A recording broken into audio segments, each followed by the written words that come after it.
Hi bazala bami, welcome to Umgosi noMagatsheni. I am uMagatsheni. Umgosi wethu namhlanje bazala bami zethu, it's about uMakhwela. Guys, I've seen a lot of backlashes Umakhwela has been getting since the Uthando Nesithembu Uncut the episode lebe focus kuye, which was last week episode. I think it was on the 26th, 27th lap of December, guys. I think a lot of us, we want Umakhwela to live a life it's best for her. But what we are not noticing, or we are not focusing on, is the fact that this girl, she's an adult.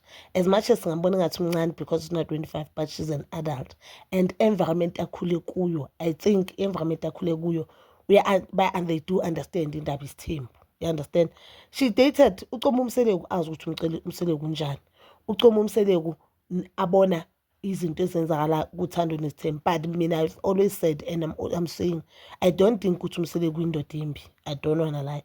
I don't feel like Umseleku uyindoda ehlukumeza abafazi. I don't feel like that. I feel like amakhosikazi kaMseleku, they don't understand Umseleku, and amakhosikazi kaMseleku bafuna ukuthi nabo bashaye wabo umthetho. Hence they know ukuthi basisithembini. Phela masisithembini you compromise. Umshado nje relationship you compromise. Masisithembini you compromise more than umuntu oshade nendoda yakhe ayi-one.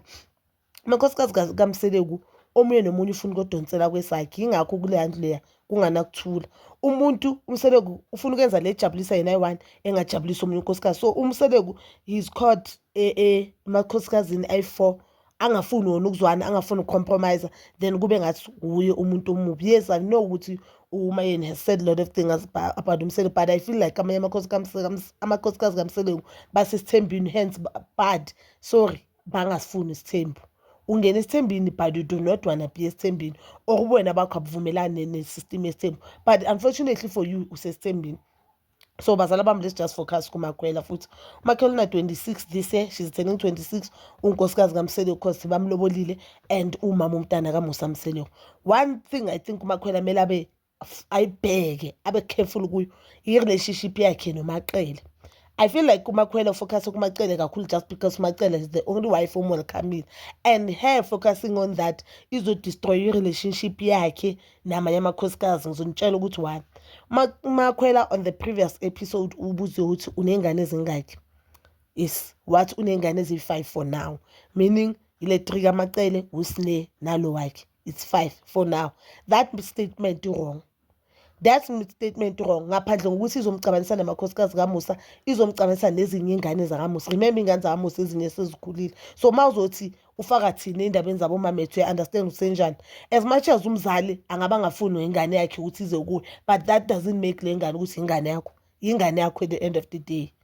You understand? Leso statement wrong. Yena ungene ngaphansi kwekhwapha lakaMaqele kakhulu, in a way yokuthi I feel like anyeke asakwazi ukuzi-experiencela amanye amakhosikazi, but uzoba experience through uMaqele. Ama-experience kaMaqele or whatever uMaqele anayo towards lamanye amakhosikazi, nayo uzoyi-carry that beef or whatever situation may be, because now I feel like yena akasekho open ukuthi abone amanye amakhosikazi.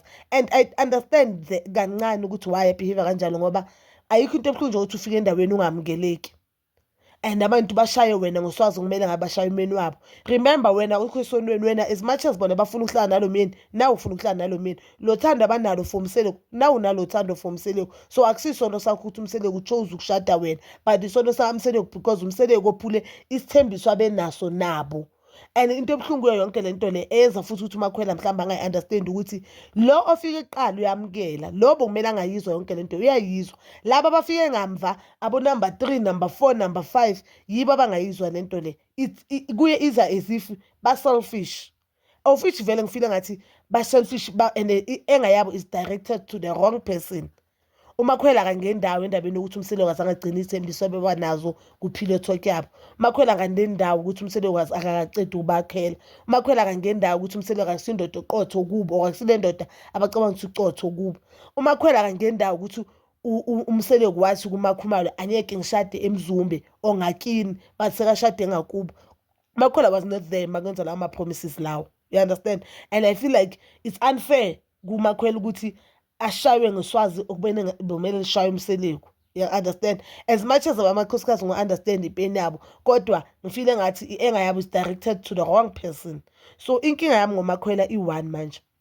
Makhwela ngifila ngathi ngibonile abantu abaningi bathi Makhwela is not happy, why bekakhala, uMusa Mseleku didn't wanna attend i-photo shoot. Guys, ngiyaphinde futhi ngiyanikhuza. Yes, thina wena ekhaya wena ungabe uyifuna i-photo shoot, but even thina la ekhaya up until to date, I don't think ukuthi ungashada mhlambe nobami then uyenze i-photo shoot because they believe ukuthi umuntu okhulela akashude ithombe. Mhlawumbe uMusa Mseleku akabelieve in that thing. Yes, Makhwela mncane, Makhwela ufuna ukwenza into ezenza abantu abancane, kodwa uMakhwela kumele understand naye ukuthi as much as ngimncane kodwa ngishade indoda endala.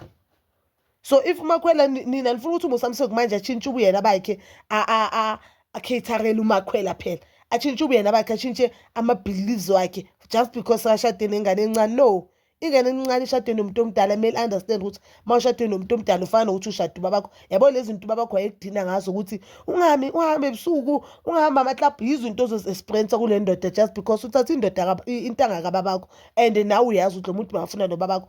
Vele ingqondo yakhe izofana neyababakho ngoba boy-two they are same age. You understand? So I think mina uMakhwela kumele yena nje avule umqondo nenhliziyo azame uku-understanda wena lamanye amakhosikazi abuye khona, but ukuzameni kwakhe uku-understand akusho ukuthi kumele enze lento beyenza uMakhumalo ukuthi uthathe ama-feelings wabanye abantu wabeke phambili, uthathe wakho wabeke emuva. And if uMakhwela azongena ngaphansi kaMacele kakhulu uzoba ne-problem. I'll tell you why. Remember uMakhumalo was once best friend kaMacele, bathandana kodwa uMacele wamenzani uMakhumalo? uMacele wathi masasikimayeni then uMakhumalo ashada. uMacele was the first person oshowe when they were invited ukuthi I'm not gonna attend umshado wakho. Kukuhle nje kumnandi.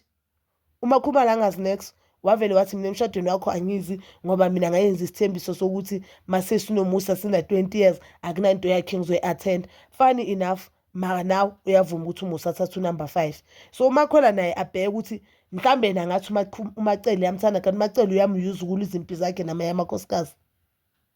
Mhlambe manje yetsena ngafila ngathi ya uMakhumalo uMacele yangithanda, uma umkhulu ungamkelile, uma mkhulu ngisalela nengane. No, kanti no, it's not that.